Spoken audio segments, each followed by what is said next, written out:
Per Antonio Massimino ed il nipote Gerlando si sono aperte le porte del carcere Petrusa. Era l'imbrunire quando i carabinieri hanno notato movimenti sospetti intorno alla villa del villaggio Mosè di Massimino.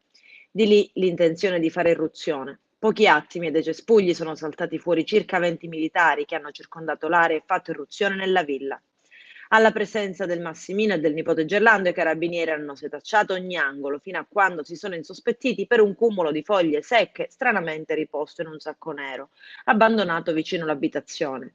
I militari hanno rimosso i rami, hanno aperto l'involucro. Da dentro, ben occultati in buste di nylon e contenitori di plastica, sono saltate fuori un'arma da fuoco, una pistola semiautomatica calibro 7,65 con la matricola totalmente a brasa, caricatore completo di 6 cartucce inserito e pronto all'uso.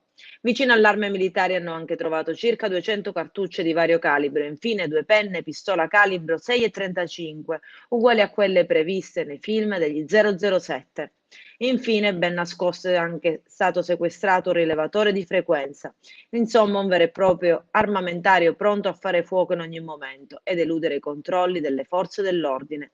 Le manette sono così scattate ai polsi degli agrigentini Antonio Gerlando Massimino, che adesso dovranno rispondere ai magistrati del Tribunale di Agrigento di detenzione illegale di armi da fuoco clandestina e ricettazione.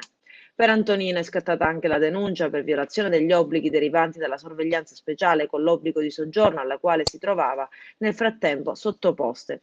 Le armi trovate dai militari saranno ora esaminate dagli specialisti del RIS Carabinieri di Messina, che le sottoporranno a particolari esami comparativi volti a stabilire ogni eventuale utilizzo, anche ai recenti fatti, di sangue.